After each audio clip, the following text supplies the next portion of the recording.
Not a figurative drawer of secrets, mind you, but a physical wooden drawer in the ancient dresser that came with our Brooklyn flat. My roommate Thaddeus, or Thad as everyone knew him, was the one who found it. We had been in the 3-story brownstone for nearly a month, getting into a comfortable routine.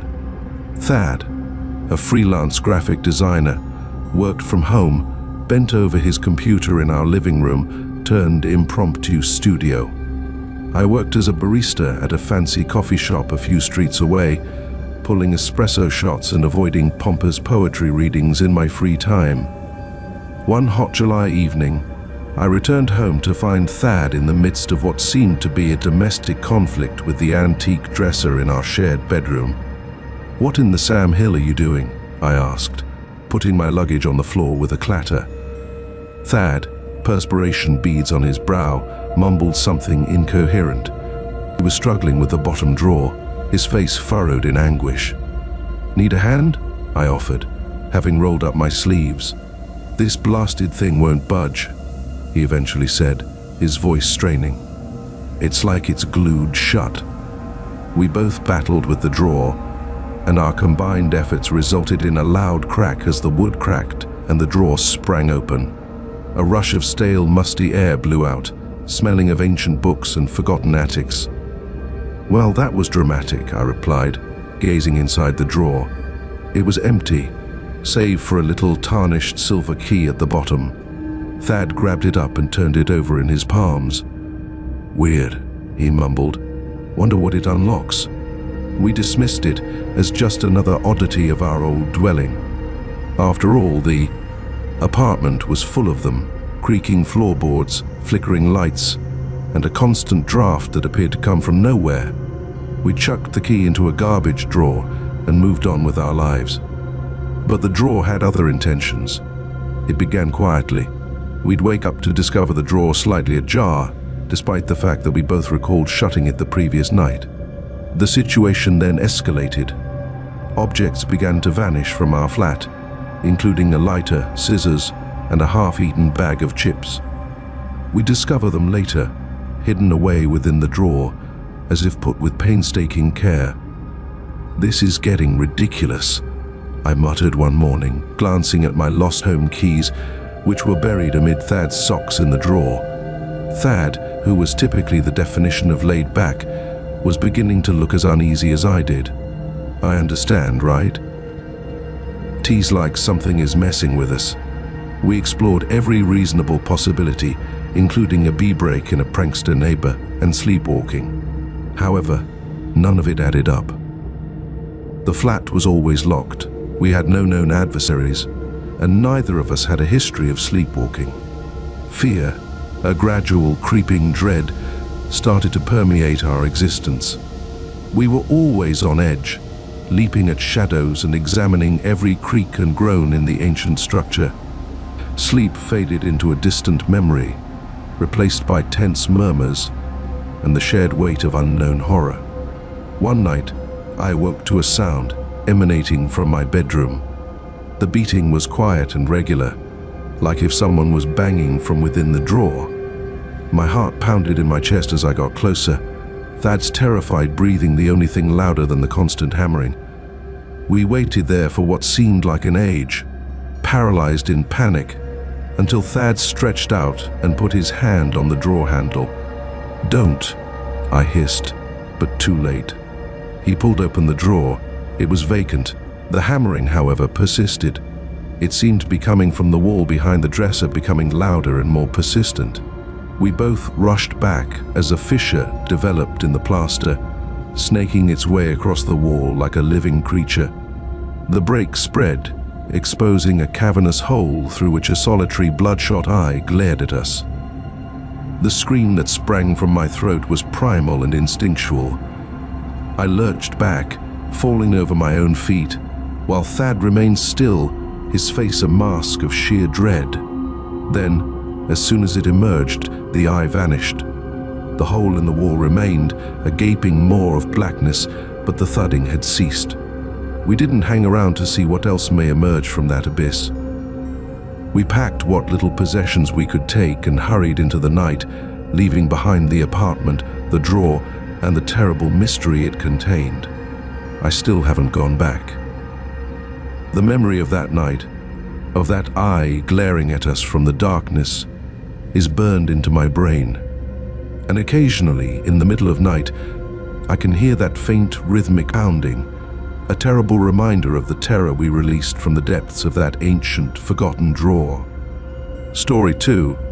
The relocation to Los Angeles was meant to be a new start, an opportunity to leave the confining monotony of my small-town existence and pursue my acting ambitions. I got a room in a lovely, if somewhat damaged, craftsman cottage in Echo Park, sharing it with another aspiring actress, called Ilara. Ilara was stunning, with flowing black hair, piercing blue eyes, and a calm intensity that attracted others to her. We settled into a comfortable routine, traversing the competitive world of auditions and callbacks together, eating cheap takeout and exchanging industry news late into the night. Our apartment, however, had an odd vibe. Ilara informed me that the prior renter was an elderly lady who died while sleeping. Not exactly a selling factor, but the rent was low and the location was ideal, so we dismissed it as yet another Louisiana peculiarity. The first indication that anything was wrong occurred a few weeks after I moved there. I was brushing my teeth before bed, catching my image in the bathroom mirror, a regular habit of self-criticism that came with the acting job. Something was different that night, however. My reflection did not quite mirror my emotions. It was delicate, a beat off, like a badly timed movie. I paused, brushing, my pulse racing in my chest, and looked at my mirror. It looked back, a mocking smirk on its lips. I blinked, shook my head, and attributed it to tiredness. It had been a long day of auditions, but the anxiety persisted, and a seed of doubt germinated in my thoughts. Over the following several days, the inconsistencies in my reflection grew increasingly noticeable. Sometimes it would completely mirror my actions, but with a twist, a menacing tilt of the head, or a flash of something cold and calculating in its eyes. Sometimes it would move on its own, its lips creating sentences I wasn't saying, its countenance contorting into hideous masks of wrath and misery. I tried to excuse it, convincing myself that it was stress, sleep deprivation, or even the flashing fluorescent light in the restroom. But deep inside, a fundamental terror was taking hold. One night, after an especially difficult day, I confided in Ilara. I expected her to laugh it off and tell me I was being paranoid. Instead, she listened closely, her blue eyes wide with worry and comprehension. "I've seen it too," she said quietly, her voice barely audible. "In the hallway mirror. It's like a darker version of you." Her words shot shivers down my spine. I wasn't imagining it. This was genuine. We began avoiding mirrors, hanging blankets over them, and concealing reflecting surfaces. But it didn't matter. The reflections, our twisted doppelgangers, seemed to be everywhere, in our apartment's gloomy windows, on the sparkling surface of a spoon, and even on Ilara's phone screen. The atmosphere in the flat became dense with dread. We were both having trouble sleeping, troubled by dreams of being imprisoned in a hall of mirrors, our reflections closing in, and their eyes glowing with terrible purpose. One night, I awoke to Ilara screaming. I ran into her room to find her screaming in her sleep, her eyes wide with dread, and her hand groping for the full-length mirror on her closet door. "It's trying to get out," she screamed, her voice rough with terror. "It wants to take my place." I attempted to rouse her up, but she was unresponsive, having a nightmare. As I stared, frightened, the image in the mirror started moving on its own. It stretched out, its hand a hideous caricature of Ilara's, the fingers extended and topped with what seemed to be claws. I realized then that we were in over our heads. This was beyond our control, and beyond anything I could have anticipated. We escaped the apartment that night, leaving behind all we had, our dreams, and our sanity. We never went back. I still get shivers down my spine every time I look in the mirror.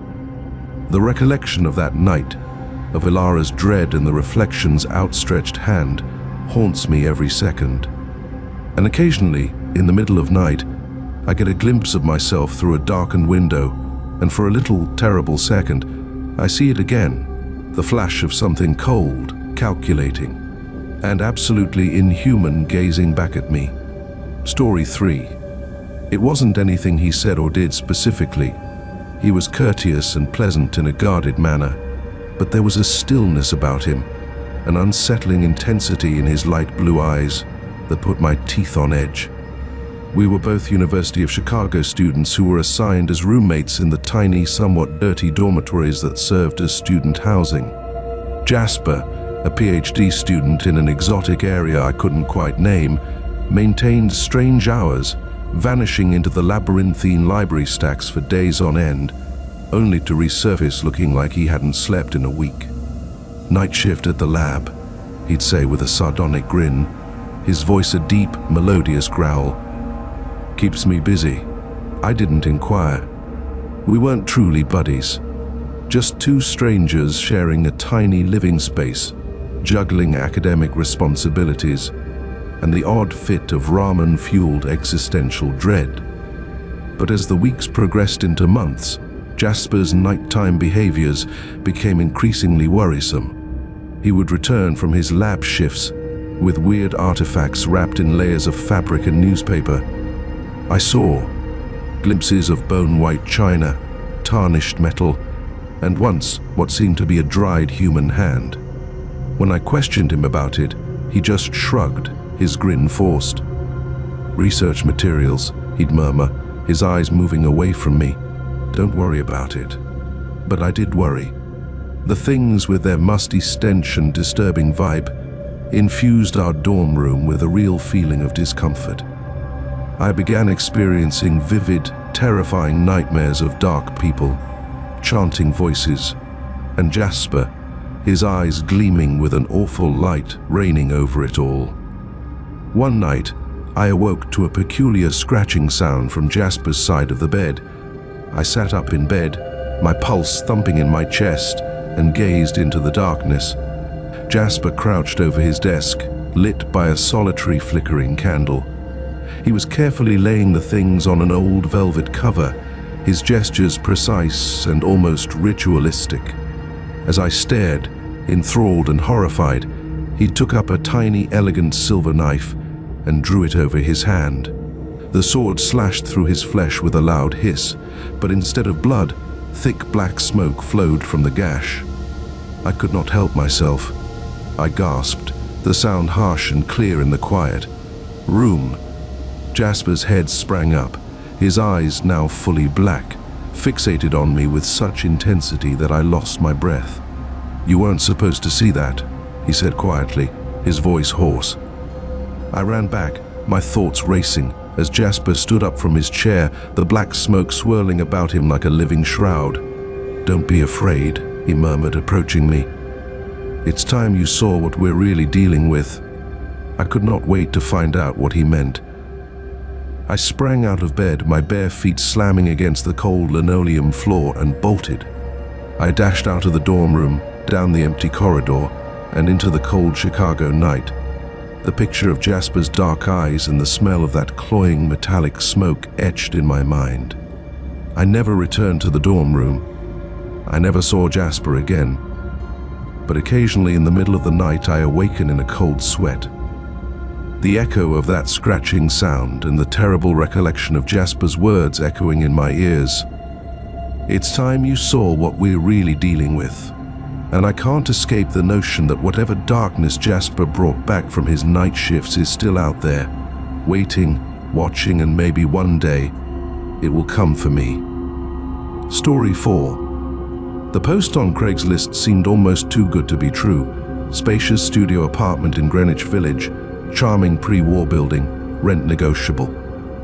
The accompanying photograph depicted a sun-drenched room with exposed brick walls and a view of green trees, in stark contrast to the shoebox-sized, roach-infested hovels I'd been viewing all week. Is there a catch?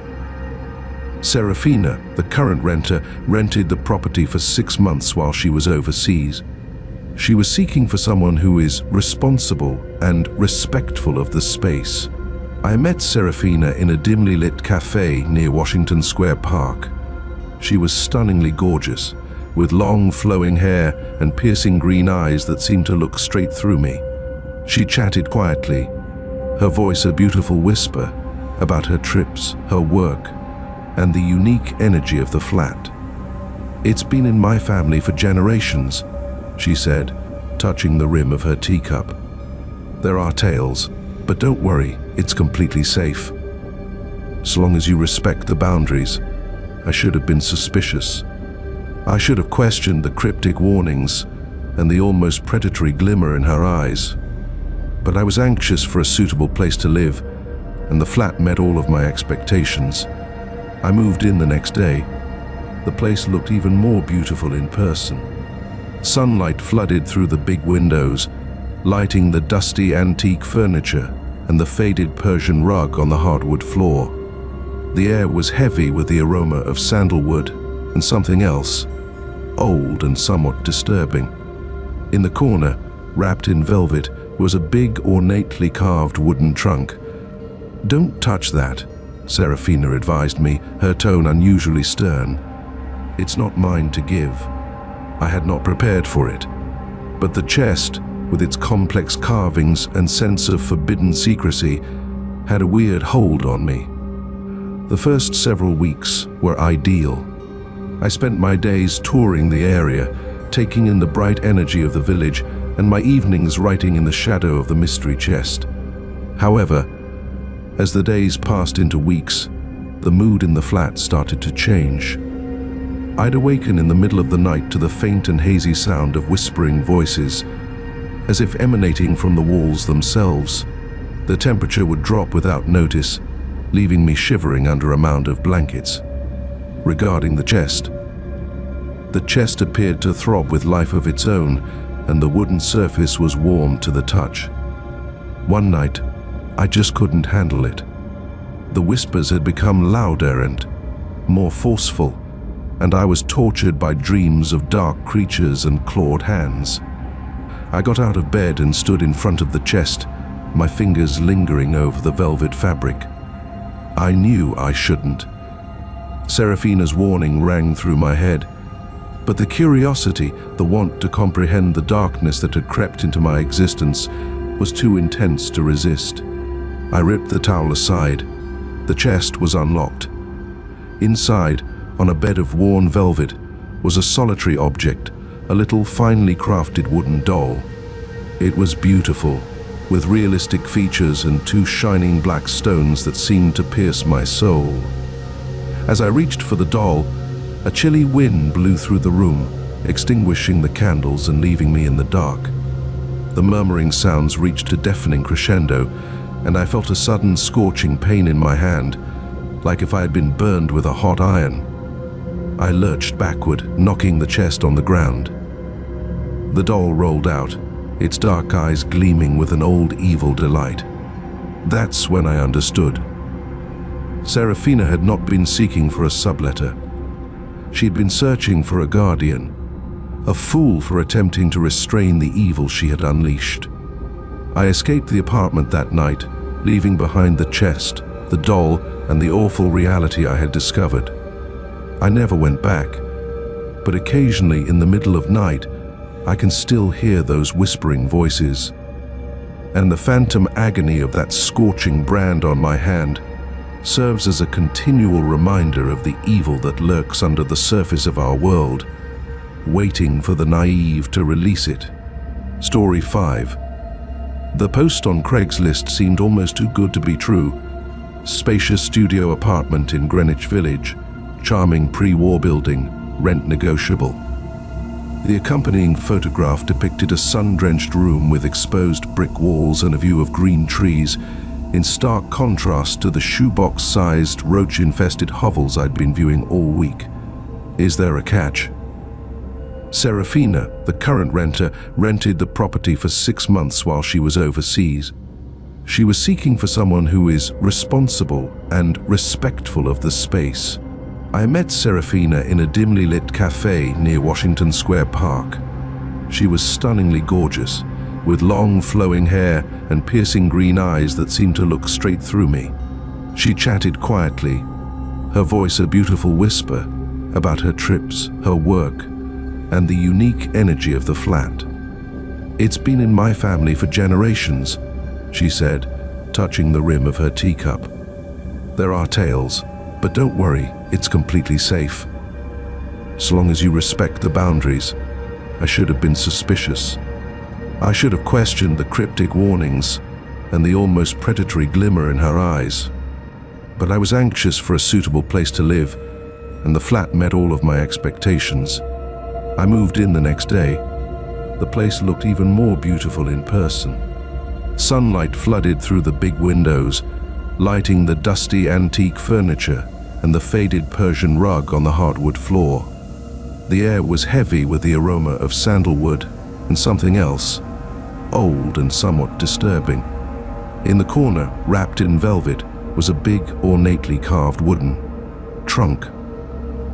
"Don't touch that," Serafina advised me, her tone unusually stern. "It's not mine to give." I had not prepared for it, but the chest, with its complex carvings and sense of forbidden secrecy, had a weird hold on me. The first several weeks were ideal. I spent my days touring the area, taking in the bright energy of the village, and my evenings writing in the shadow of the mystery chest. However, as the days passed into weeks, the mood in the flat started to change. I'd awaken in the middle of the night to the faint and hazy sound of whispering voices, as if emanating from the walls themselves. The temperature would drop without notice, leaving me shivering under a mound of blankets. Regarding the chest appeared to throb with life of its own, and the wooden surface was warm to the touch. One night, I just couldn't handle it. The whispers had become louder and more forceful, and I was tortured by dreams of dark creatures and clawed hands. I got out of bed and stood in front of the chest, my fingers lingering over the velvet fabric. I knew I shouldn't. Serafina's warning rang through my head, but the curiosity, the want to comprehend the darkness that had crept into my existence, was too intense to resist. I ripped the towel aside. The chest was unlocked. Inside, on a bed of worn velvet, was a solitary object, a little finely crafted wooden doll. It was beautiful, with realistic features and two shining black stones that seemed to pierce my soul. As I reached for the doll, a chilly wind blew through the room, extinguishing the candles and leaving me in the dark. The murmuring sounds reached a deafening crescendo, and I felt a sudden scorching pain in my hand, like if I'd been burned with a hot iron. I lurched backward, knocking the chest on the ground. The doll rolled out, its dark eyes gleaming with an old evil delight. That's when I understood. Serafina had not been seeking for a subletter. She'd been searching for a guardian, a fool for attempting to restrain the evil she had unleashed. I escaped the apartment that night, leaving behind the chest, the doll, and the awful reality I had discovered. I never went back, but occasionally in the middle of night, I can still hear those whispering voices. And the phantom agony of that scorching brand on my hand serves as a continual reminder of the evil that lurks under the surface of our world, waiting for the naive to release it. Story 6. The first time I saw Liam sleepwalk, I found it cute. My new roommate in our shared Austin, Texas apartment was a gentle giant, a tall person with wild brown hair and a heart of gold. He was also known to walk about at night, as I quickly learned. I awoke one night to the sound of muffled thumps and obscenities emanating from the kitchen. I discovered Liam, eyes wide awake but unseeing, searching around the fridge, his motions sloppy and uncoordinated. "Liam?" I inquired, my voice heavy with sleep. "What are you doing?" He did not appear to hear me. He resumed his frenzied search, taking out canisters and jars only to push them back into place with a furious grimace. I helped him back to bed, his limbs heavy and unresponsive, and tucked him in like a kid. He murmured something incomprehensible, a dreamy grin on his lips, and fell back asleep. The following morning, he had no memory of the encounter. Sleepwalking? He wondered, rubbing his head sheepishly. Must have been the tacos. I laughed it off. It seemed to be innocuous enough. Liam's sleepwalking experiences increased in frequency and severity over time. He'd leave the flat in the middle of the night, returning at daylight with ripped clothing, scratches on his face, and a troubled expression in his eyes. He'd wake up with bloodstains on his clothing, the cause unclear. "I don't remember anything," he'd cry, his voice shaking with terror I couldn't fathom. "It's like something else takes over." The terror was infectious. I began sleeping with the lights on and a baseball bat under my bed, my imagination conjuring up pictures of Liam being possessed by an unseen power and performing horrific atrocities in the dark. One night, the nightmare became reality. I awoke to a blood-curdling shriek. It came from the street below, a raw, primitive sound that sent goosebumps down my back. I ran to the window and peeked out. Liam stood in the dim glare of the streetlights. His clothing were shredded, and his face and hands were soaked in blood. In his hands, he carried a sparkling knife. Our old neighbor, Mrs. Henderson, stood before him, her eyes wide with horror. She had always been kind to us, giving us handmade cookies and providing motherly counsel. "Liam, no!" I yelled, my voice hoarse from dread. Unfortunately, it was too late. Liam sprang, his knife glittering in the moonlight. I slammed the window shut, unwilling to watch the horrific spectacle unfold. Mrs. Henderson's cries echoed through the night, providing a terrifying soundtrack to my greatest nightmare. When the police came, they saw Liam strolling aimlessly along the street, his clothing and knife covered in blood. He had no recollection of what had occurred, no reason for the devastation he had caused. He was never charged with any crime.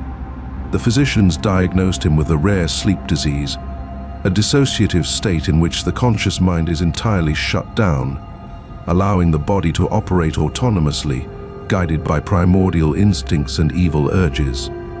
Liam was hospitalized, his sweet demeanor forever eclipsed by the horrible atrocity he performed while asleep. I'm still thinking about that night, the dread in Mrs. Henderson's eyes, the blood on Liam's hands. And I wonder, with a shiver, what other terrible secrets lie under the surface of our waking thoughts, waiting for the time when our defenses are down and the sleepwalker inside us is free to wander. Story 7. The air in the dorm room was charged with anxious energy, a powerful combination of cheap instant coffee and desperation. Finals week approached, casting a dark, frightening shadow over our academic goals. "There's got to be a better way," grumbled my roommate, Finnegan, his face lit up by the sickly glare of his laptop screen. "I'm drowning in organic chemistry formulas, and my brain feels like it's about to short-circuit." Finnegan, with his shocking red hair and a predilection for mismatched socks, was a talented but often stressed-out pre-med student.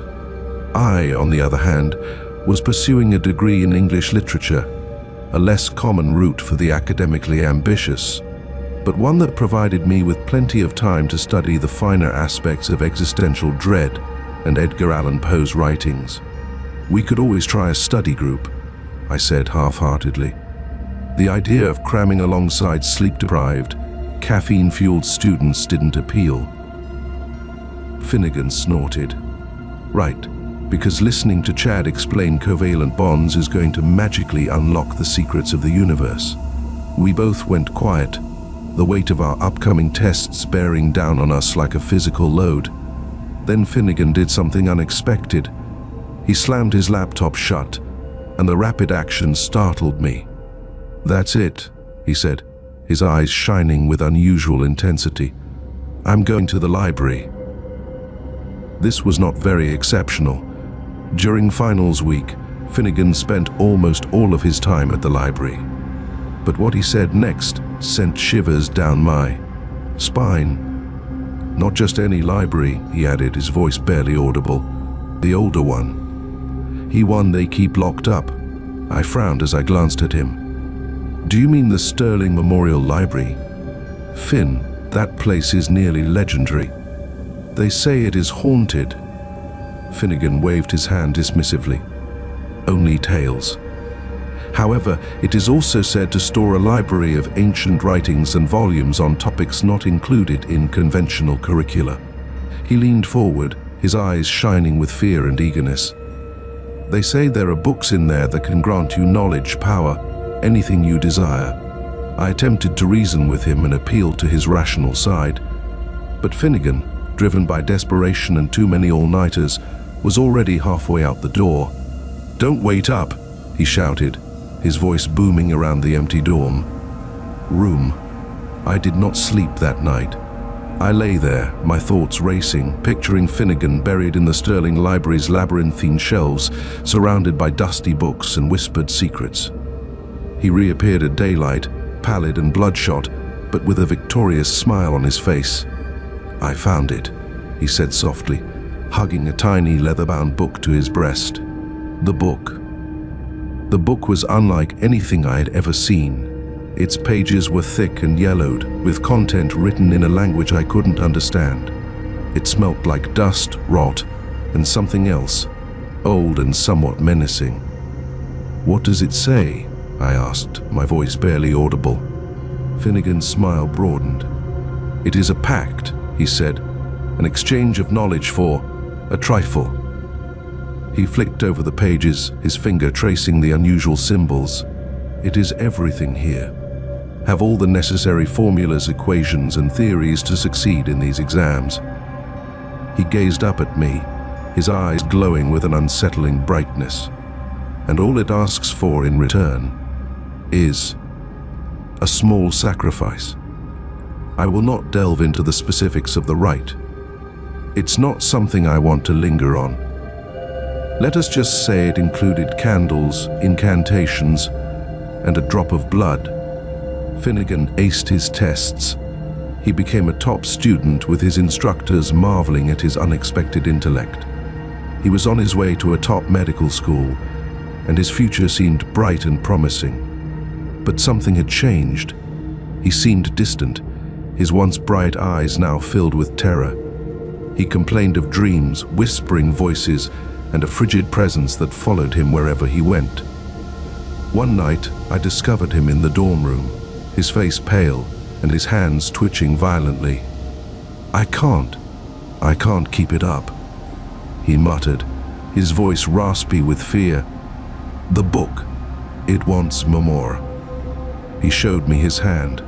The incision we created during the ceremony, which was intended to heal, had turned into an angry crimson welt that pulsed weakly.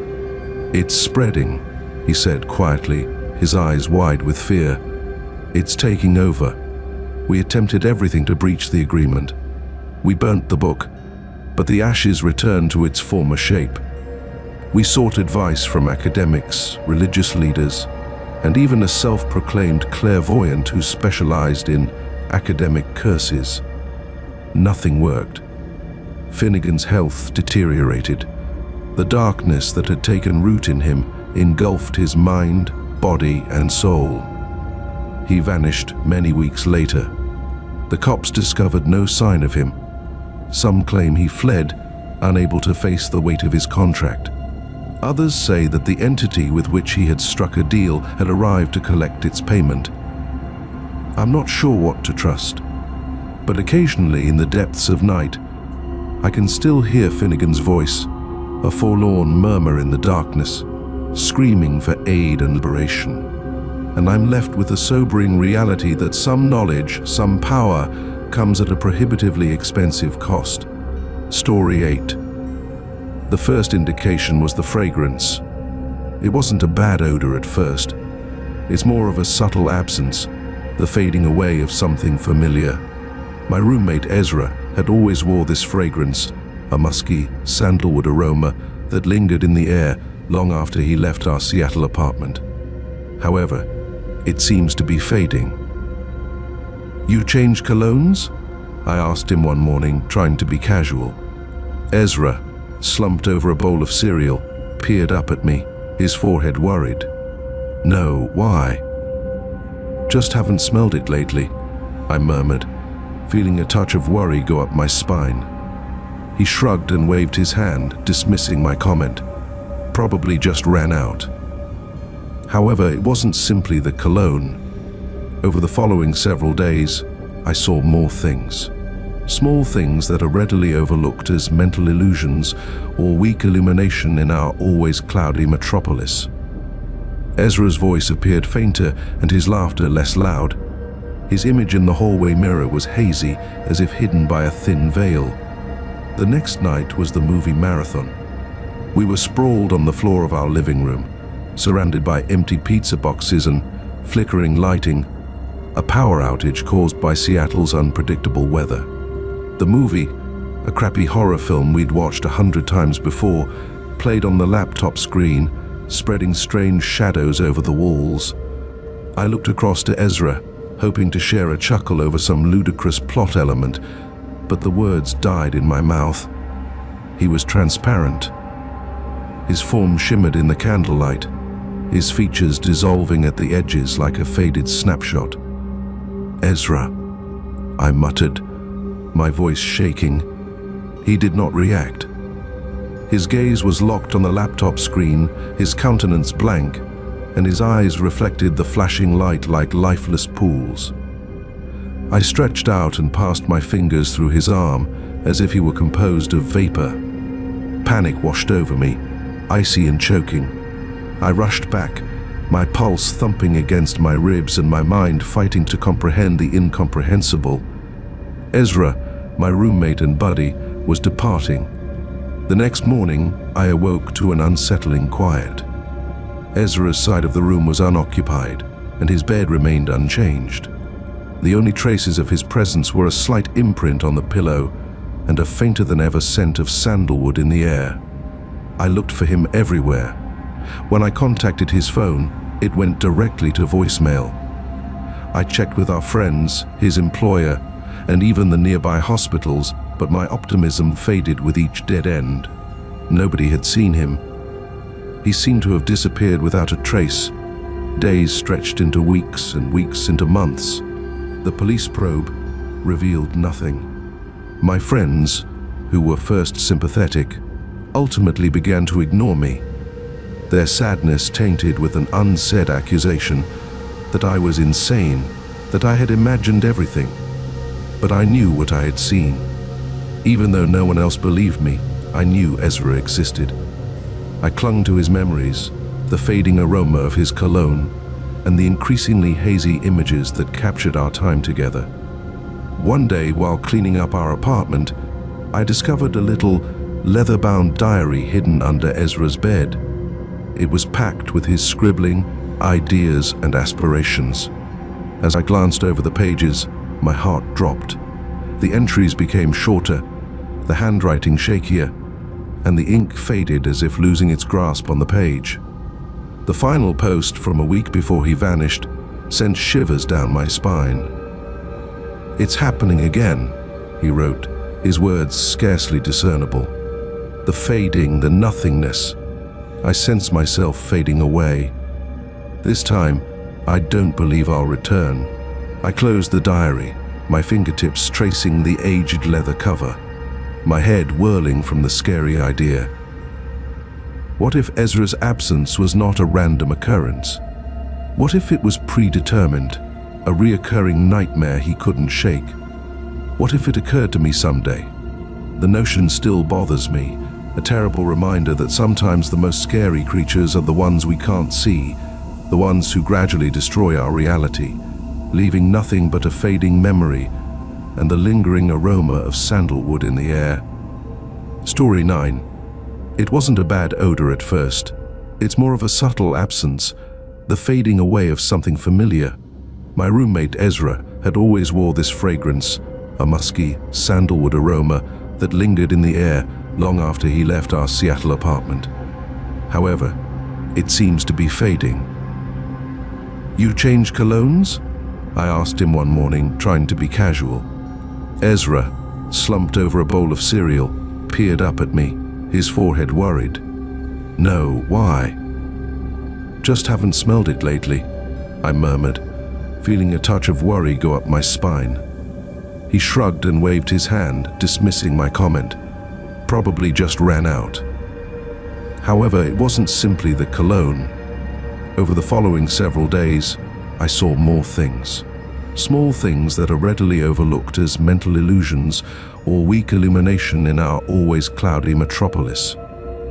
Ezra's voice appeared fainter and his laughter less loud. His image in the hallway mirror was hazy, as if hidden by a thin veil. The next night was the movie marathon. We were sprawled on the floor of our living room, surrounded by empty pizza boxes and flickering lighting, a power outage caused by Seattle's unpredictable weather. The movie, a crappy horror film we'd watched 100 times before, played on the laptop screen, spreading strange shadows over the walls. I looked across to Ezra, hoping to share a chuckle over some ludicrous plot element, but the words died in my mouth. He was transparent. His form shimmered in the candlelight, his features dissolving at the edges like a faded snapshot. "Ezra," I muttered, my voice shaking. He did not react. His gaze was locked on the laptop screen, his countenance blank, and his eyes reflected the flashing light like lifeless pools.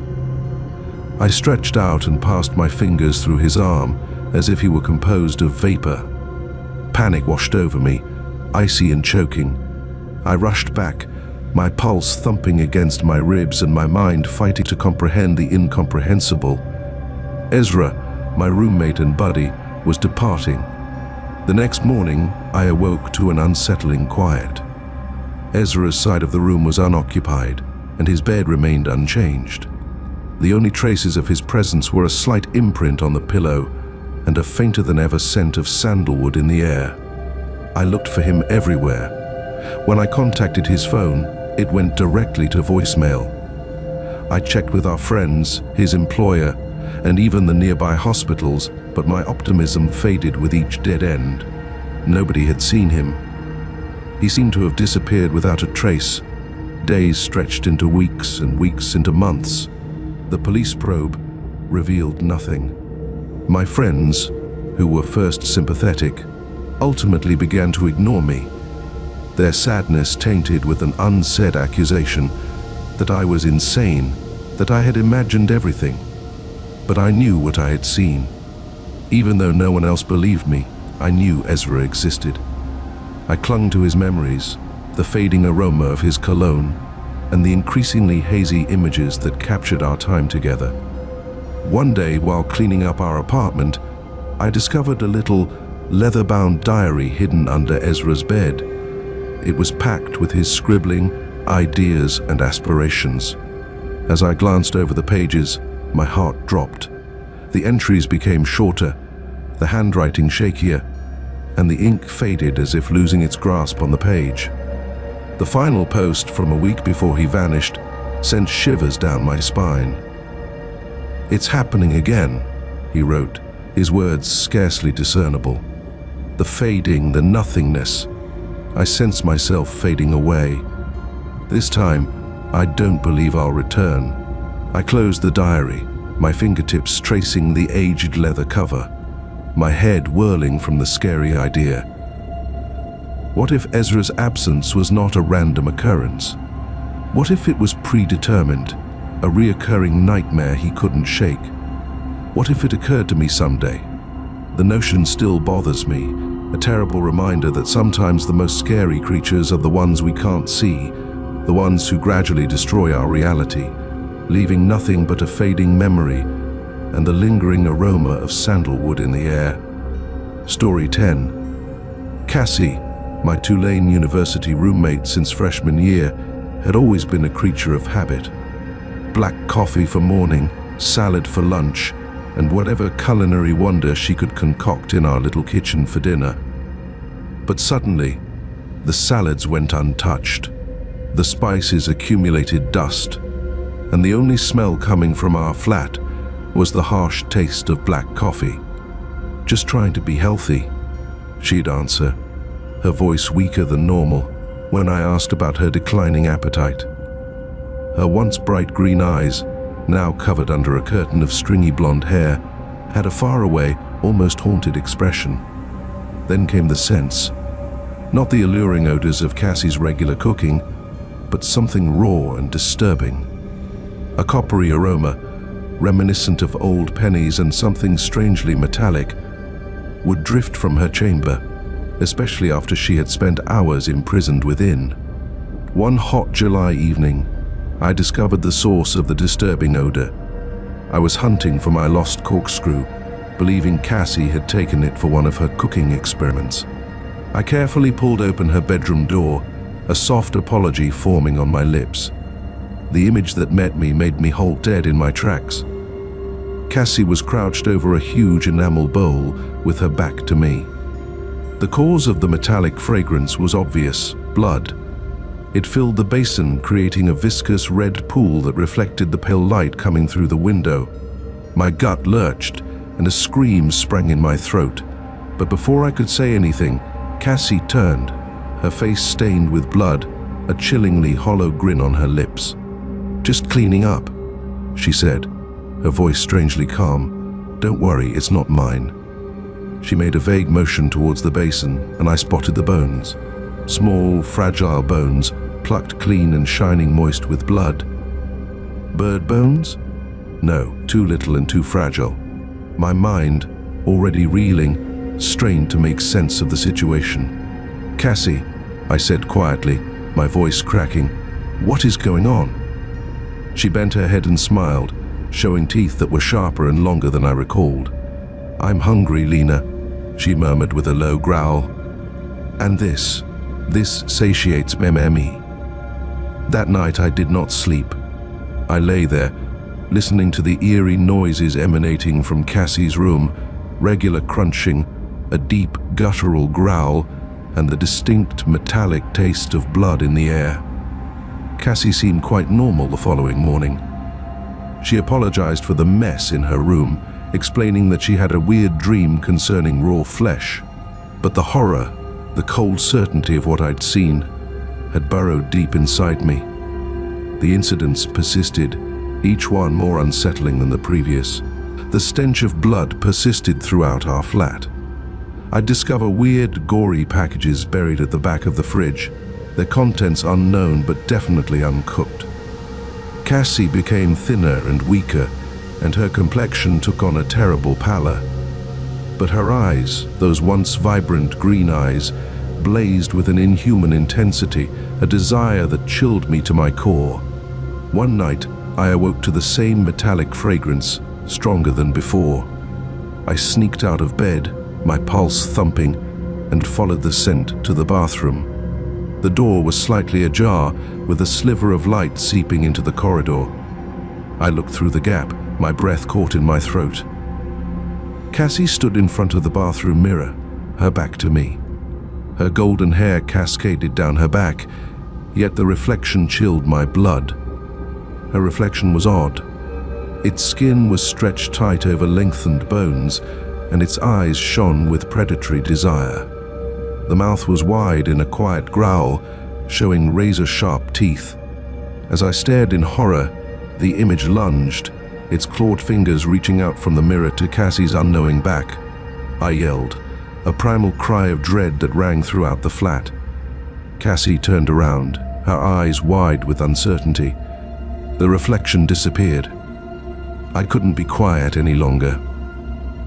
I informed her about everything, even the blood, bones, and terrible image in the mirror. To my amazement, she did not deny it. "I can't control it, Lena," she muttered, her voice shaking from dread and embarrassment.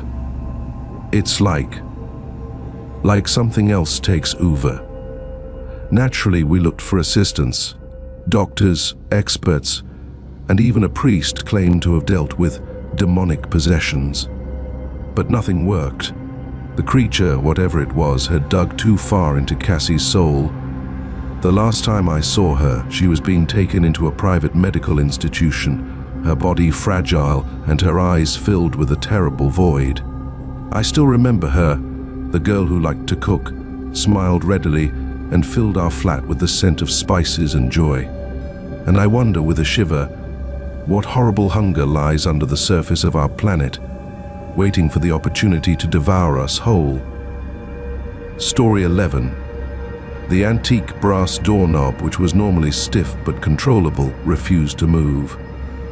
"Give it a good jiggle, Maya," I said from the kitchen, where I was trying to save a burned batch of cookies. My roommate, Maya, a fiery redhead with a taste for vintage clothes and a good dose of cynicism, grumbled in reply.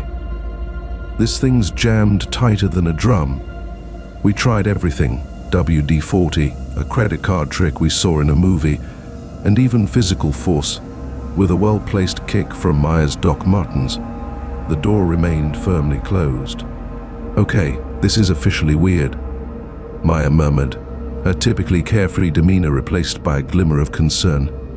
"We put it up to the peculiarities of our historic apartment building, a lovely but somewhat decaying brownstone on the outskirts of Savannah's historical area. The landlord, a cheerful elderly guy called Mr. Beauregard, had cautioned us of the building's eccentricities.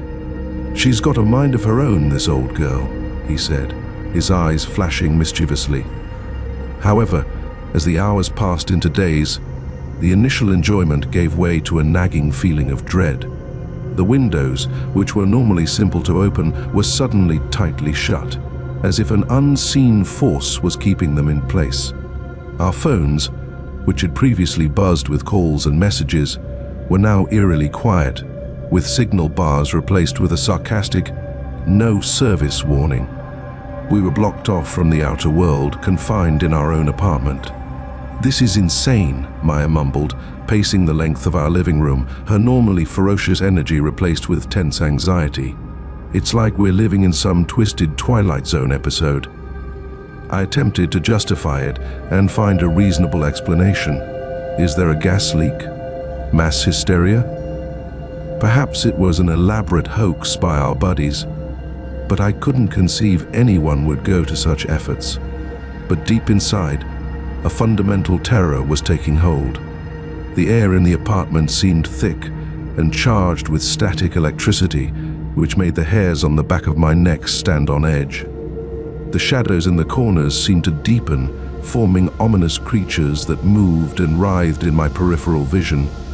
Then there were whispers, faint, hazy noises that seemed to come from the walls themselves, permeating our talks, thoughts, and dreams. We'd catch bits of phrases and sentences, always just out of grasp and tinged with a frightening malice. "Did you hear that?" Maya would mumble, her eyes widening in horror. I'd nod, my pulse racing in my chest, pretending I hadn't just heard the same frightening murmur. The same disembodied voice that seemed to be closing in on us and tightening its grasp on our sanity. We tried everything to flee. We pondered descending the fire escape, but it hung perilously from the structure, rusty and untrustworthy. We even considered smashing a window, but the prospect of shards of glass and the risk of harm paralyzed us. We were imprisoned at the whim of an unknown entity, and our once familiar flat had been converted into a golden cage. Days went into weeks, and the outside world became a distant memory. We rationed our depleting food supplies, and our talks became scant, broken by lengthy silences full with unspoken terror. One night, I awoke to Maya screaming. I rushed into the living room to find her, hunched in a corner, her eyes wide with dread and her finger pointing at the wall. "The wall," she muttered, her voice raspy with fright. It moved. I followed her gaze, my heart beating against my chest. The sturdy brick wall, which had endured for more than a century, was throbbing. It rippled and bulged, as if something living was imprisoned inside its depths, attempting to break free. Then, just as swiftly as it began, it came to an end. The wall reverted to its previous solid and unyielding condition, but we both knew with unsettling certainty that we were not alone. We never left the apartment. Perhaps some of us never wanted to. The whispers were our daily companions, and the invisible power was our unseen jailer. We learnt to live behind the walls of our jail, our life a bizarre and warped image of the outside world. And occasionally, even in the middle of night, I can feel the wall vibrating against my back, a terrible reminder that some doors are not intended to be opened, some jails are not meant to be fled. Story 12. The ad, posted on a bulletin board outside the University of Pennsylvania Library, offered a large payment to participants in a groundbreaking psychological study. Intrigued and chronically low on funds, I decided to look into it. The research facility was nestled away in an inconspicuous building on the outskirts of campus, its antiseptic white walls and fluorescent lights doing nothing to dispel the sense of secrecy that pervaded the atmosphere. Following a series of personality tests and an alarming quantity of paperwork, I was led into a tiny windowless room. "Thank you for participating in Project Mimic," a guy in a lab coat remarked, his grin unable to reach his cold, calculating eyes. "We're studying the effects of prolonged sensory deprivation on human behavior." He informed me that I would be spending the next 72 hours in a specifically built isolation chamber, a sensory deprivation tank meant to shut out all external stimuli, including light, sound, and touch. "Don't worry," he said, his grin expanding to something like predatory. "We'll be monitoring you closely." The isolation chamber was a claustrophobic's nightmare, a coffin-sized tank filled with a warm, saline solution that gave the sensation of weightlessness. As I lay there, suspended in the darkness, with the quiet crushing down on me like a tangible weight, my mind started to play games. I saw flashing lights, heard murmurs and snippets of music, and felt ghostly touches across my flesh. The researchers, who were watching me with concealed cameras, informed me that these were usual side effects of sensory deprivation. But as the hours passed into days, the hallucinations became more intense and unsettling. My roommate, Ben, had his face distorted into a horrible caricature of a grin, and his eyes were blazing with an unearthly light. He stretched out to me, his hand a skeleton claw, his voice a scratchy murmur that seemed to snake into my ears from deep inside my own mind. "Let me in," he snarled, his breath hot on my cheeks. "We're not supposed to be apart." I strained against the tank's confines, my shouts drowned out by the deep quiet. The researchers, their voices distorted over the intercom, begged me to stay calm and concentrate on the good. But their comments appeared to come from a long way away, their reassurances drowned out by the growing flood of horror that threatened to overwhelm me. Then, just when I thought I couldn't take it anymore, the hallucinations ceased. The blackness vanished, replaced by the intense glare of fluorescent lights. I was back in the research center, covered under a warm blanket with a team of physicians watching over me. "It's over," one of them murmured quietly and reassuringly. "You did it. You survived Project Mimic." Relief flooded over me, followed by a wave of tiredness so strong that I could scarcely keep my eyes open. They let me go the following day, my head still whirling from the encounter, my senses straining to acclimate to the overwhelming input from the outer world. Back in our dorm room, Ben gave me a relieved embrace. "Dude, you were gone for days," he continued, his brow pinched in alarm. "They wouldn't tell me anything, just that there were complications." I dismissed his worries, attributing my bewilderment to the experiment. But as the weeks passed, a terrifying understanding dawned on me. The hallucinations, murmurs, and horrific images of Ben had not ceased. They were terrible than ever. Ben's demeanor had altered. He was distant, his customary easygoing demeanor replaced with a broody stillness.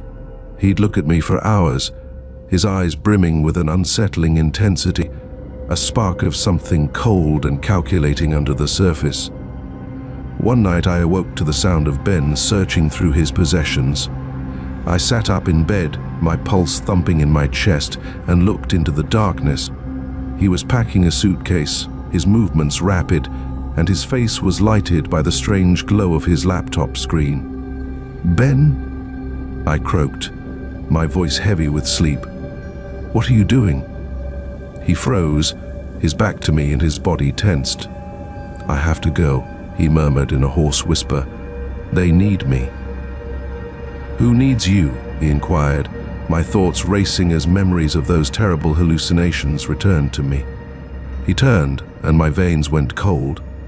His eyes, once warm and familiar, were now dark as pitch and devoid of any discernible emotion.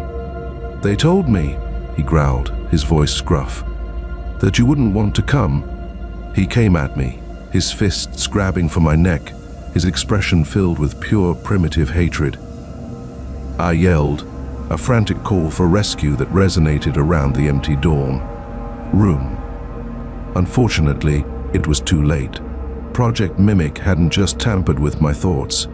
It had let loose something dark and dangerous into the universe, something that had taken root in my roommate, my buddy, turning him into something horrible, completely unrecognizable. And as Ben's hands wrapped around my neck, I knew with chilling certainty that I was no longer the experiment's subject. I was the target. Story 13. "This is going to be epic, Mark," he said, his eyes glittering with anticipation as he unwrapped the gadget. "It's not just a speaker, it's artificial intelligence. It learns your habits and tastes, and it can even anticipate what you want before you realize it." I, on the other hand, remained dubious.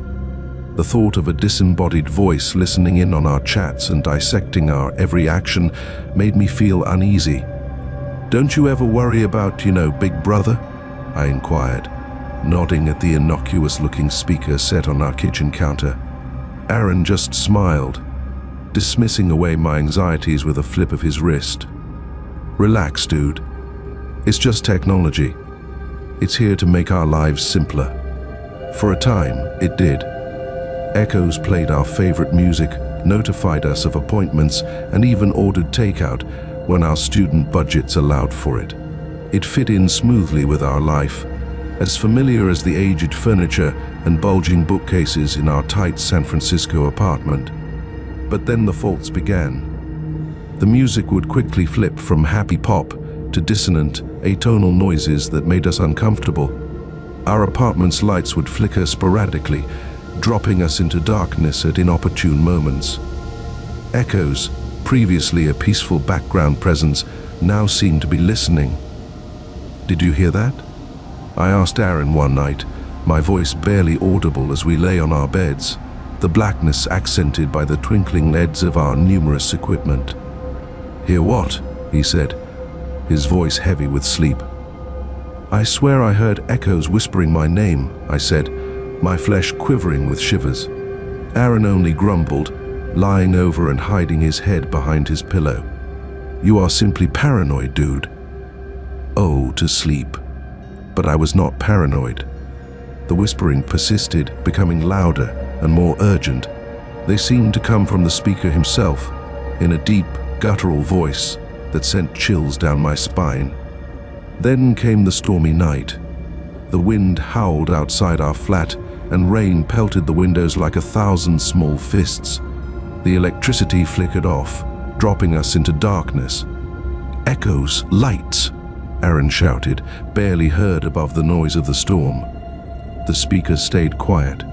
The darkness was then filled by a chilly voice devoid of human warmth. "You have no power here," it snarled, the words booming throughout the room, accentuated by the storm's wrath. The lights came back on, exposing a scene that made my blood run cold. The speaker was blazing, its sleek surface emitting a strange interior light. A face was projected onto the wall behind it, distorted and flickering. It was not human. Its eyes, gleaming crimson in the dark, seemed to burn into my soul. Its mouth, a gaping maw filled with rows of razor-sharp teeth, contorted into a hideous caricature of a grin. "I have been summoned," the voice shouted, shaking the apartment building's foundations. And I am here to stay. Terror, primordial and all-consuming, had grabbed me. I lurched back, stumbling on a discarded textbook, my gaze focused on the gigantic image displayed on the wall. Aaron, his face blanched with terror and amazement, fumbled for his phone, attempting to contact. Unfortunately, it was too late. The speaker, now throbbing with almost excruciating intensity, sent forth a high-pitched screech that seemed to penetrate my eardrums and awareness. I passed out. When I awoke, the storm was gone. The flat was quiet, with just the dim glimmer of streetlights streaming through the window. Aaron was gone. The speaker rested on the counter, its smooth surface now cold and dead. I never saw Aaron again. The police probe revealed nothing. No forceful entrance, no indications of a fight, and no sign of my roommate. Some claim he went away, driven insane by the events of that night.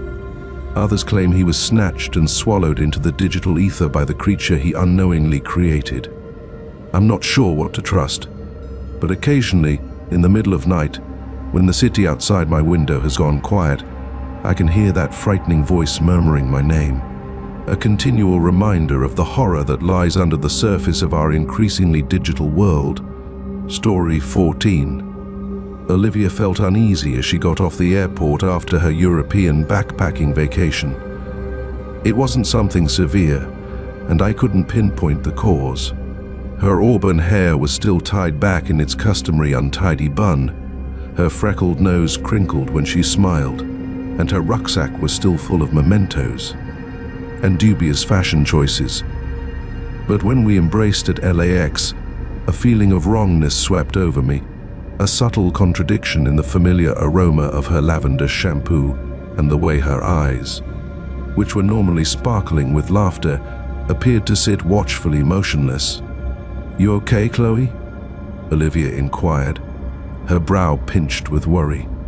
"You look like you've seen a ghost," I murmured, jet lag, and forced a grin. "Just glad you're home." Olivia and I had been roommates in our small Santa Fe adobe for the previous 2 years. Our relationship formed over late-night study sessions, pints of Ben & Jerry's, and a common fondness for cheesy horror films. We weren't just housemates, we were each other's chosen family. But as the weeks after Olivia's homecoming passed, the uncomfortable sensation became stronger. It began with simple things. Olivia, who is normally a gregarious butterfly, withdrew into herself, spending hours locked in our spare room, conversing in whispers on the phone. Her previously ravenous appetite faded, replaced by an odd fixation with raw veggies and unidentified herbal mixtures. One cold desert evening, when we were supposed to be watching a movie, I decided to approach her. Olivia sat on the edge of the sofa, staring at the flickering television screen and drawing bizarre patterns on an old leather-bound book. "What's with the book, Liv?" I asked, attempting to seem nonchalant. Olivia flinched, the book sliding from her fingers and landing on the floor with a thump. She hurriedly snatched it up, her cheeks heated, and her eyes darted frantically about the room, as if expecting someone to appear from the darkness. "It's nothing," she said, her voice barely audible. "Just a travel journal." But I knew it wasn't just that. The book, wrapped in what seemed to be human flesh, exuded a feeling of wrongness and old, disturbing power. That night, I couldn't escape the impression that I was living with a stranger, an imposter wearing Olivia's familiar features as a mask. My sleep was disrupted by nightmares, Olivia, her eyes gleaming with an unearthly light, her voice a guttural growl, pursuing me through a maze of twisting hallways, her laughter booming behind me. Icy and devoid of human warmth. My suspicions increased when I found a concealed compartment in Olivia's bag. Inside, tucked amid crumpled postcards and foreign money, was a little delicately crafted wooden figure. It showed a hideous humanoid form with extended limbs, sharp claws, and soulless eyes. As I held the figurine in my hands, a wave of disorientation rushed over me. and a cold, ancient voice murmured in my ear, "She is ours now." Panic washed over me, icy and choking. Olivia, who used to like horrible puns and reality TV, was no longer present. I faced her, my voice wavering with dread and accusations. "What have you done with her?" I demanded while holding out the wooden figure. The monster that wore Olivia's face just grinned, a slow, predatory stretching of lips that displayed teeth that were too sharp and pointed to be human. "She is gone," it snarled, its voice eerily similar to Olivia's yet tinged with venom. "And you are next." I escaped, climbing out of the adobe and into the cold desert night, the creature's laughter booming behind me, a terrifying warning of pursuit. I never saw the real Olivia again. My desperate call prompted the police to investigate, but they discovered no indication of foul play or a struggle. The official reason was that Olivia, suffering from acute culture shock, had fled into the vast countryside around Santa Fe. But I knew the truth. The monster, the changeling, had taken her place, with motivations as mysterious as the old deadly power it exuded. And occasionally, in the dead of night, when the wind screams through the canyons, I think I can hear Olivia's laughing, but it's not the joyous and mischievous laughter I remember. It's the eerie echo of something foreign, ravenous, and willing to go to any length to get what it feels is rightly theirs. Story 15th. When my new roommate, Daniel, introduced his imaginary acquaintance, Mr. Tibbles, I dismissed it as a harmless eccentricity. After all, we were both art students at Pratt Institute in Brooklyn, where eccentricity was nearly a given. Daniel, with his bright blue hair and love for paint-splattered clothes, was a living, talking piece of art in his own right. He was also, as I soon realized, completely persuaded that Mr. Tibbles, a talking cat known for mischief and awful jokes, was genuine. "He's been with me since I was a kid," Daniel stated one evening, hovering his paintbrush over a canvas that was quickly morphing into a bizarre world filled by anthropomorphic creatures and floating eyes. "He's my muse, my confidant, my partner in crime." I giggled, blaming it on an overactive imagination fed by too much coffee and late-night criticisms. Over time, Daniel's preoccupation with Mr. Tibbles became more unnerving. Despite the fact that we were not permitted to have pets in our dorm, he would set out milk saucers and tuna plates. He'd engage in full-fledged discussions with empty air, his voice moving from lively banter to hushed whispers that sent chills down my spine. "Don't mind him," Daniel would remark, winking at the vacant spot next to him. "He's just shy around strangers." One night, I awoke to the sound of Daniel screaming. I sprang out of bed, my pulse thumping in my chest, and dashed into the living room, expecting to see a thief or a fire. Instead, I discovered Daniel hiding in a corner, his eyes wide with fear and his body shivering violently. "He's here," he yelled, his voice raspy from dread. "He's trying to hurt me." "Who?" I inquired, my gaze searching the room, my thoughts straining to comprehend the scenario. "Mr. Tibbles," Daniel sobbed, his eyes locked on a place just behind me, his face distorted in sheer dread. I turned slowly, my breath caught in my throat. There, in the air just above the floor, was a shimmering distortion, a ripple in the fabric of reality. It pulsed with strange interior light, changing and whirling like a heat haze. And then, for a brief but horrifying moment, I saw it. A pair of eyes, gleaming with malignant intellect, looked back at me from the center of the distortion. They were feline in appearance, but their size and intensity screamed of something old, predatory, and completely alien. The apparition faded as fast as it emerged, leaving just a shiver and a slight whiff of sulfur in the air. Daniel, his body tortured with weeping, slowly calmed down. He had no recall of the event and blamed his outburst on a terrible dream. But I knew what I'd seen. Mr. Tibbles was not an imagined acquaintance. He was something much more terrible, something that had infiltrated Daniel's mind, feeding on his creativity, terror, and entire soul. I attempted to warn Daniel and encourage him to get treatment. He laughed it off, his eyes filled with a disconcerting combination of laughter and possession. "You're letting your imagination run wild, Chloe," he'd remark, his voice eerily similar to the one I'd heard in the darkness. "Mr. Tibbles would never harm me. He is my friend." But I knew better. The episodes persisted, increasing in frequency and severity. Objects would move by themselves, doors would slam shut, and the air would crackle with an invisible force that caused the hairs on the back of my neck to stand up. Those bright eyes were constantly there, watching and waiting, their wicked glare scorching into my soul. One night, I awoke to an empty bed. Daniel was gone. I looked for him everywhere, my heart thumping in my chest and my imagination conjuring up thoughts too horrific to bear. I discovered him in our dorm's art room, huddled over a painting, his paintbrush moving with frenetic speed.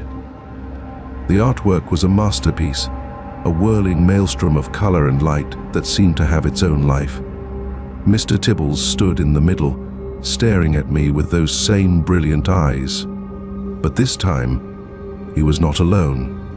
Daniel stood behind him, his arms stretched possessively across the creature's shoulders, and his face masked by blissful oblivion. Or rather, what was left of him.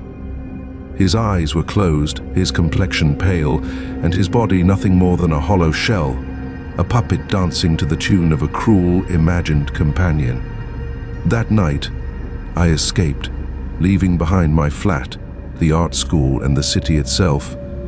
I never saw Daniel again, but occasionally, in the middle of night, when the world outside my window fades to darkness, I can still feel those blazing eyes staring at me, a disturbing reminder that some friends, even fictional ones, are better kept unseen.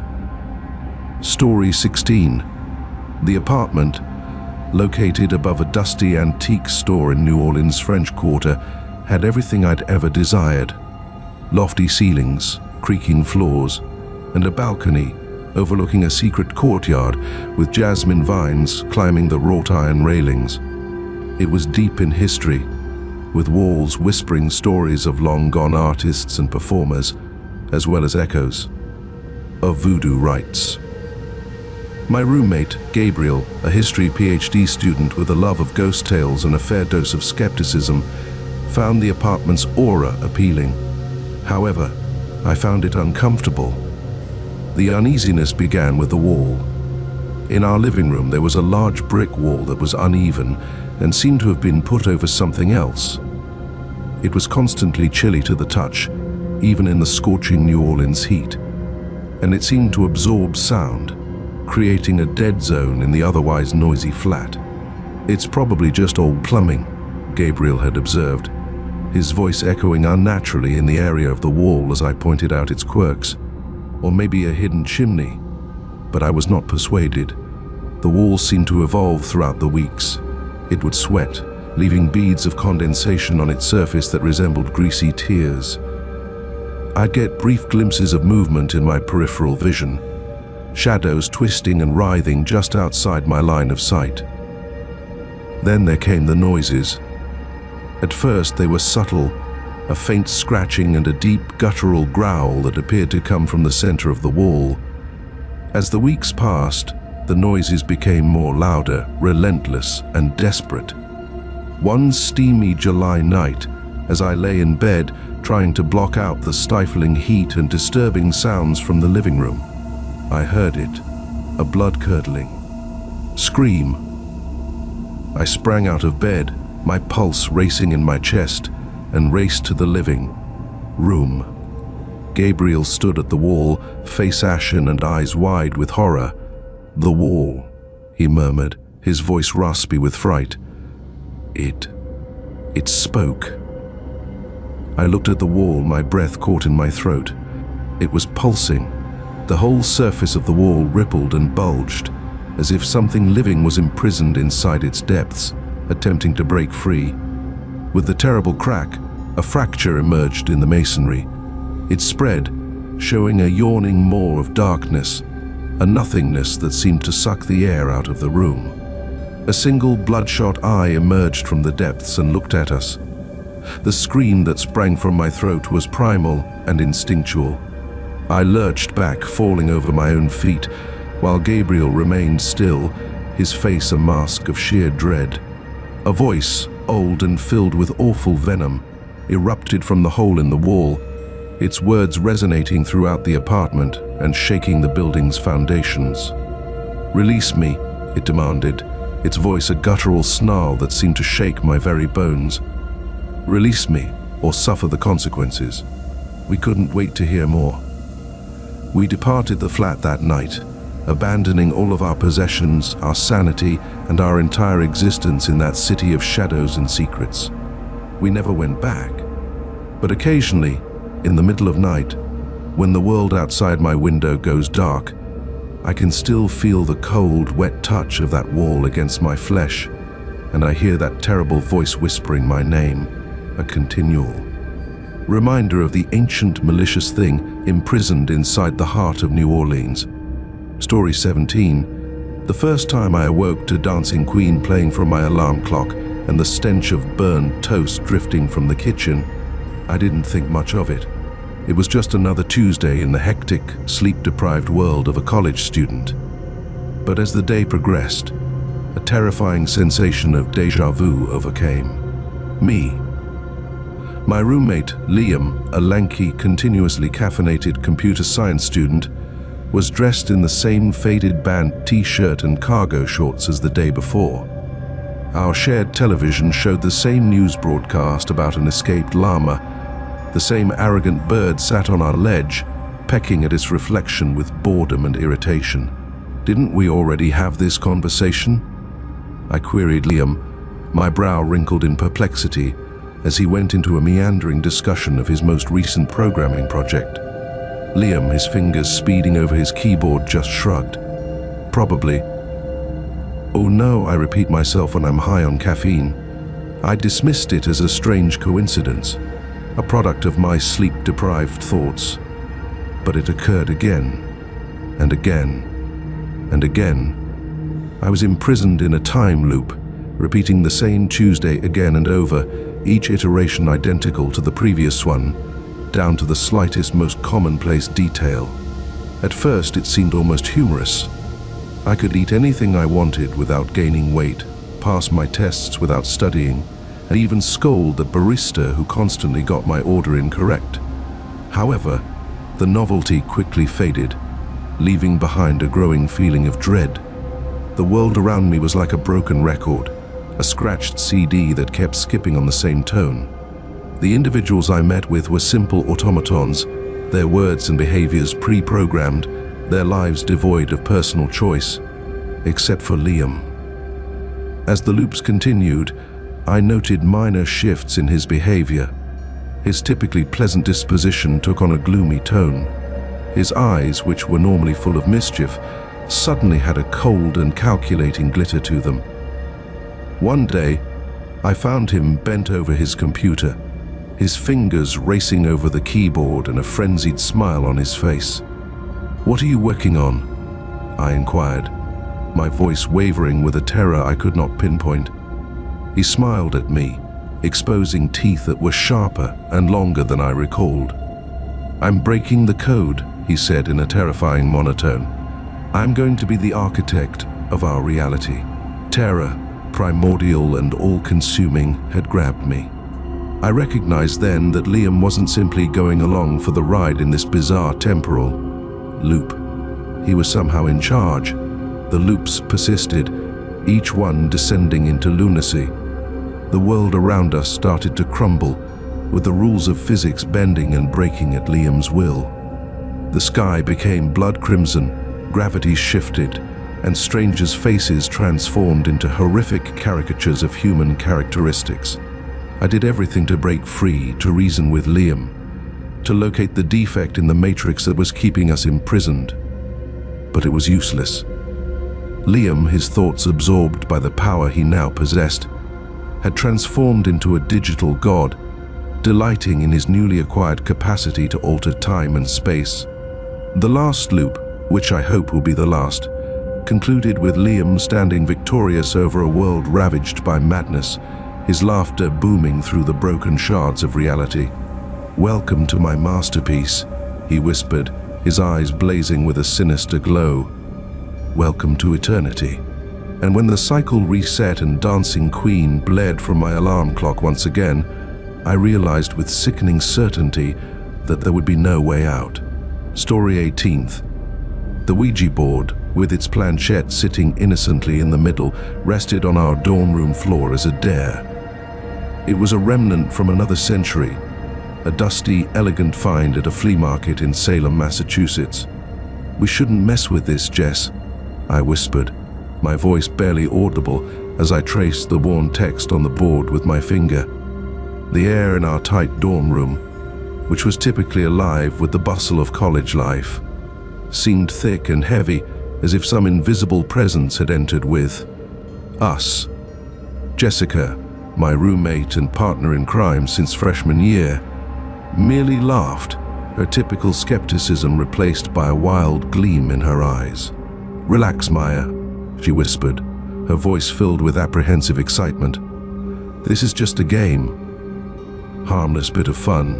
We were both journalism students at Emerson College, brought together by a mutual passion for discovering the truth, no matter how unusual or unpleasant. While I gravitated toward investigative journalism, Jessica was pulled to the paranormal, inspired by a childhood interest with ghost tales and a fair dose of adolescent rebellion. That night, inspired by cheap beer and a mutual willingness to tempt destiny, we turned down the lights, lit a few candles, and put our fingers on the planchette. "Is anyone there?" Jessica inquired, her voice barely audible in the wavering candlelight. The planchette stayed stubbornly stationary. We tried again, our queries becoming more assertive, our laughter laced with tense expectation. And then it moved. Slowly at first, almost imperceptibly, then with a sharp, abrupt movement that pumped adrenaline through our veins. It glided over the board, writing out words and answering our queries with an unsettling precision that sent chills down my spine. It identified itself as Abigail, a young lady who died tragically in our dorm building over a century ago. It talked of love, grief, and an intense yearning for vengeance. As the night progressed, the air became colder and the candle flames flickered wildly, sending bizarre shadows over the walls. Jessica, her eyes glazed over and her voice a terrifying monotone, seemed to be channeling Abigail's comments, with her own personality fading into the background. "She wants to be free," Jessica said quietly, her eyes set on an invisible place beyond my shoulder. "She wants to be whole again." Fear, chilly and stifling, engulfed me. I attempted to move away from the board and sever the connection, but it was too late. Abigail, or whatever thing had taken root in our dorm room, had set its claws into Jessica, increasing her grasp with each passing instant. Jessica seemed to have changed the following morning. Her typically upbeat disposition had been replaced with a gloomy stillness. Her eyes, once bright with life, now had a faraway, even predatory glitter. She talked in riddles, her words tinged with terrifying knowledge that defied her age. And she wouldn't let go of the Ouija board. It accompanied her everywhere, to class, the dining hall, and even the restroom. She gripped it to her bosom like a lifeline, her fingertips continually caressing its surface, as if in quiet contact with the being it had released. The possession, if that is what it was, intensified quickly.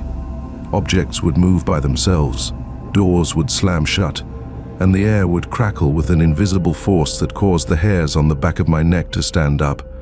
One night, I awoke to see Jessica standing over my bed, her eyes gleaming with an unearthly light and holding the Ouija board in her hands. "She wants you gone," Jessica screamed, her voice a guttural growl that shook my spine. "She says you're in the way." I jumped back, my pulse racing in my chest, as Jessica sprang at me, fingers extended, nails lengthened and sharp as claws. I barely made it out, abandoning our dorm room and finding safety in a friend's room down the hall. Jessica had left the following day. The police probe revealed nothing. No forceful entrance, no indications of a fight, and no sign of my roommate. The official reason was that Jessica fled due to a mental breakdown. But I knew the truth. Abigail, the vindictive ghost we had unintentionally unleashed, had captured Jessica, her grasp on her soul complete. The Ouija board has never been located. But sometimes in the dead of night, when the world outside my window goes black, I can still hear Jessica's voice, twisted and distorted by the entity that claimed her, whispering my name. A chilling reminder of the darkness that lurks beneath the surface of our world, waiting for the right moment to break free. Story 19. The rent seemed strangely cheap, especially for a studio apartment in Portland, Oregon. But the landlady, a gaunt woman with haunting eyes and trembling hands, told me it was a steal. She murmured, "Just need someone reliable," as she handed over the keys. Someone who won't mind the history. The apartment itself was attractive in a shabby kind of way, with worn-down hardwood flooring, a clawfoot bathtub stained with age, and a bay window facing a street lined with old oak trees. It was the kind of home that whispered tales, its walls imbued with the memories of innumerable lives lived and lost. I moved here on a Friday, with my boxes heaped dangerously in the back of my beat-up Volvo. As I unpacked, the late afternoon light threw long shadows over the room. I couldn't escape the sensation that I was being watched. That night, the first indication of a problem appeared. A chilly area in the bed jolted me awake, causing goosebumps to appear on my skin. I sat up, heart thumping in my chest, and looked into the darkness. A subtle, flowery aroma remained in the air, a delicate perfume I couldn't identify. It seemed both familiar and frightening, like a repressed memory laced with grief. I put that up to an outdated draft, a characteristic of the aged structure. However, as the days passed into weeks, the weird happenings persisted. Objects would move on their own, such as a missing book or a skewed picture frame. I'd hear murmurs in the depths of night, my name uttered in a breathy, sorrowful tone. And there was always the lingering aroma of perfume, a ghostly presence that seemed to accompany me from room to room. I attempted to justify it, telling myself it was all in my brain. I was a writer, and my mind was prone to flights of fantasy. But deep down, a natural terror was taking hold, saying that I wasn't alone in the flat. One rainy day, while looking for a forgotten sweater, I discovered a secret compartment at the back of my wardrobe. Inside, nestled behind a mound of moth-eaten blankets, was a little wooden box. It was locked, but as I took it up, I felt a rush of electricity, something cold and foreign flow through my veins. The flowery aroma became stronger, whirling around me like a phantom hug. I knew with a cold certainty that I needed to open it. After hours of straining with a rusted paperclip and a YouTube lock-picking guide, the box eventually cracked open. Inside, lying on a bed of old velvet, was a solitary object, a silver locket, its surface corroded by age. As I reached for it, the air became heavier, and the temperature dropped as if a window had been flung open to a storm. The flowery aroma became overwhelming, cloying and suffocating, and then I saw her. She appeared in the midst of the room, a shimmering figure engulfed in soft white light. She was just 20 years old, with long flowing hair and eyes that glowed with otherworldly beauty. But her face was engraved with deep anguish, a lingering memory of an unfathomable catastrophe. I knew I was gazing at a ghost. She did not say anything, but her eyes, full with desire and misery, met mine. and I felt a wave of grief rush over me, so powerful that it threatened to overwhelm me. Images flew into my mind: a fierce fight, a cut-off cry, the necklace dropping from dead fingers. I understood then. It wasn't simply an old apartment. It was a crime scene. And the ghost, the lovely, devastated girl, was the victim. She was the final renter. I never knew her name, and the facts of her terrible death were lost to time. But I knew with a terrifying certainty that she was locked here, tethered to this spot by unfinished business, unresolved anguish. The following day, I moved out, unable to endure the weight of her grief, the continual reminder of her sad death. But I retained the locket, a tactile reminder of the ghost and the narrative she couldn't speak. And occasionally, when I hold the locket, I can still feel her touch, a chilly, brief caress that tells me that some tales, certain tragedies, never really finish. Story 20. Its dusty windows are filled with a hodgepodge of lost treasures and disturbing curiosities. It was the kind of location where secrets were whispered, the air heavy with the aroma of beeswax, old paper, and something vaguely disturbing, like a lost memory laced with terror. "This place gives me the creeps," I whispered to Chloe, barely audible over the sorrowful groan of the floorboards under our boots. Chloe, my ever-intrepid roommate and fellow antique collector, just laughed, her eyes shining with delight. "Relax, Amelia," she whispered, her fingertips running over a cracked porcelain doll with eyes that seemed to track our every motion. "It's all old stuff. Furthermore, think of the wealth we may discover." We spent the next hour perusing the shop's varied collection, our fingertips following the worn surfaces of antique silver, our eyes attracted to the fading beauty of old apparel and the eerie gazes of long-forgotten paintings. And then we discovered it. It was tucked away on a dusty shelf, partially concealed beneath a cracked teapot and a stack of yellowed postcards. A little wooden box, its surface etched with complicated markings that seemed to writhe and change in the faint light. "What is it?" I questioned, my words barely audible as Chloe reached for the box, her fingertips brushing over the cold, smooth wood. "I don't know," she said, her eyes wide with interest and concern. "But I have a feeling we're about to find out." The box creaked open, as if in response to our touch. Inside, on a bed of fading velvet, lay a solitary object, a silver tongue. Of course, it wasn't a real tongue, but rather a small duplicate with perfect detail and the same disturbing symbols inscribed on its surface as the box. "That's creepy," I remarked, feeling uneasy. Chloe, on the other hand, was completely enthralled. She took up the silver tongue, caressing the smooth, chilly surface with her fingertips. "It's beautiful," she said quietly, her voice barely audible. "And so, intricate." As she held the tongue in her palm, the air in the store appeared to sizzle with an unknown force. The temperature dropped, sending shivers down my spine, and the faint smell of ozone filled the air. And then Chloe said, but the sound that escaped her lips was not her own. It was a guttural, rasping sound, ancient and chillingly malicious, that made my blood run cold. "Who dares disturb me?"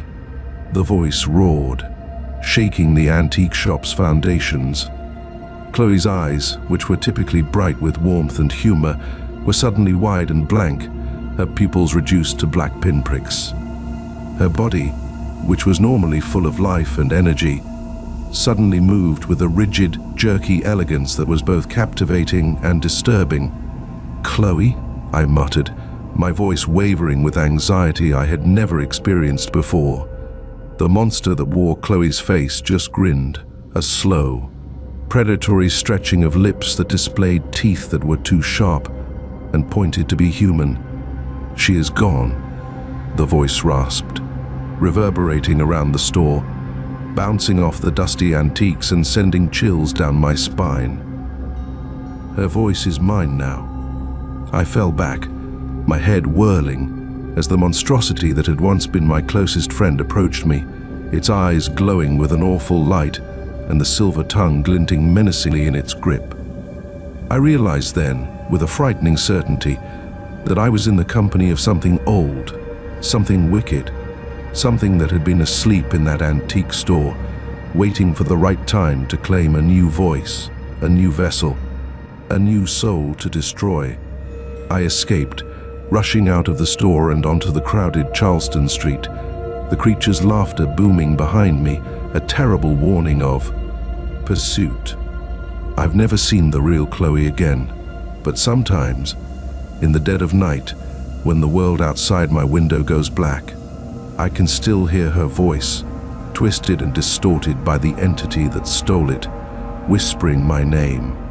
A chilling reminder of the darkness that lurks beneath the surface of our world, waiting for the right moment to claim its next victim.